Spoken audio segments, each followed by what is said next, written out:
I am talking today, or continuing on my conversation today, about how I became the scapegoat in my family, or my perception of how I became the scapegoat in my family.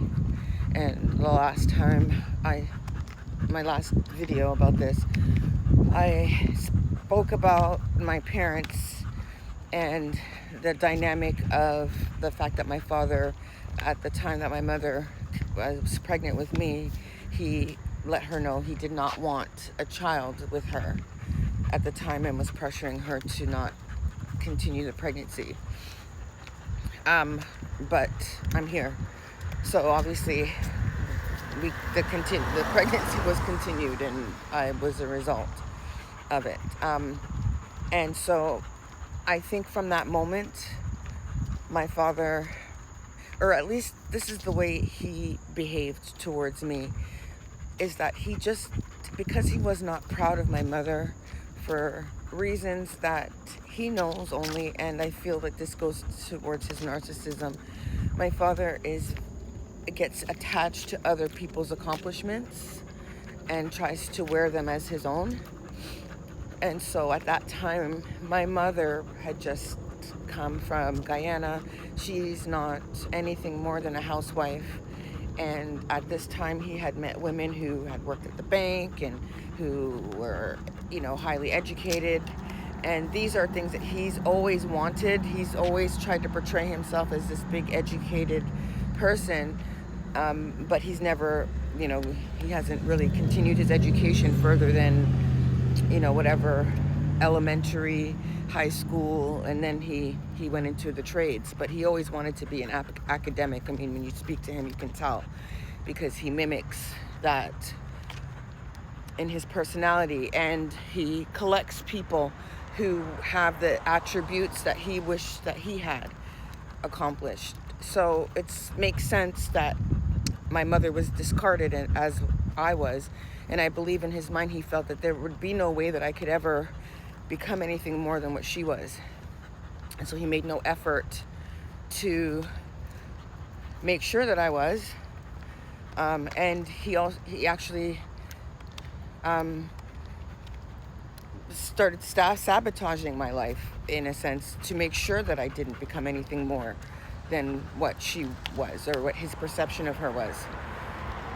And that's the way my life played out. Things got significantly worse for me when he married who I will call the wicked stepmonster, his wife, someone that, again, he picked up because of her perceived accomplishments which were really nothing. I mean, she had a bachelor's degree in sociology, I believe it was, back then. And so in his eyes, that was probably the biggest thing. He couldn't believe he got a woman who had an education like that. But relatively speaking, it's a high school diploma. And based on her behavior, I don't even know if she paid attention in school. I think if you just show up, they'll give you your degree, But things got relatively worse for me when he met and married who I will call the wicked stepmonster. She had a child.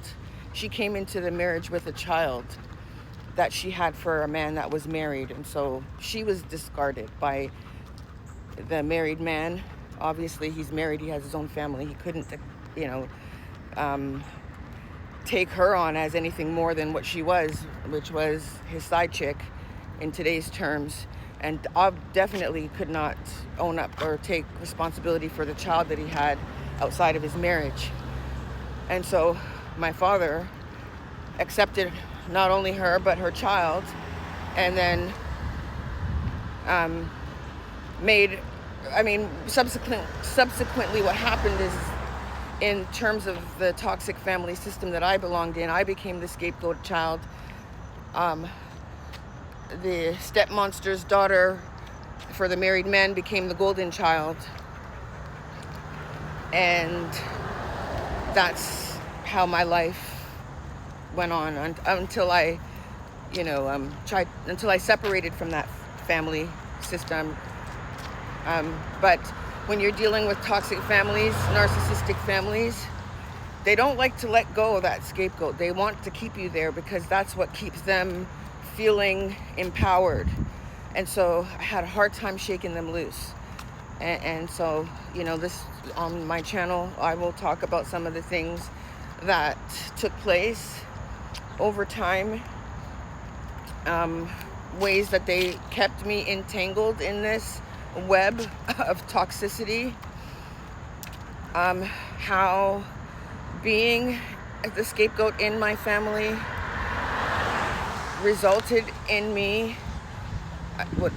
These are just my perception, my belief, and how I feel, but how it resulted in me and being in relationships that kind of mirrored the relationship I had with my father, and how I got to a place today where I recognize all these things, how I healed from all these things, and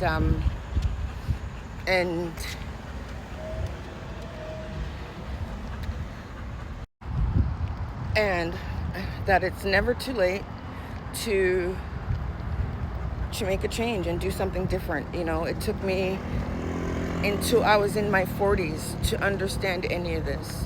I spent so many years thinking that something was wrong with me inherently. I thought the whole abortion story was some kind of voodoo curse on my life, and that I was destined to always live in perpetual misery. I had so many crazy thoughts in my head that were placed there by being the scapegoat. So if, again, my message resonates with anyone who has gone through what I went through, who's still working through the chaos, if I can be a voice of reason in that chaos to let you know you're not crazy. These things happen. Some of the stories that I could tell, and I will tell, about how being the scapegoat showed up in my life, because some of those stories are absolutely crazy. And they're stories that I never thought I would ever say out loud, but I need to say them out loud because they happened.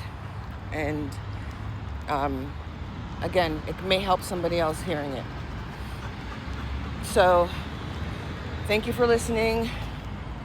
Enjoy the rest of your day, and subscribe to my channel if you want to see more or hear more of my story, and see my artwork. I sell all my artwork. Everything you see on my channel, I sell in my Etsy shop, or you can contact me directly through Instagram. You can leave a message here on YouTube. You can send me an email at uniquecustoms@gmail.com. And yeah, have a great day. Thank you. Bye.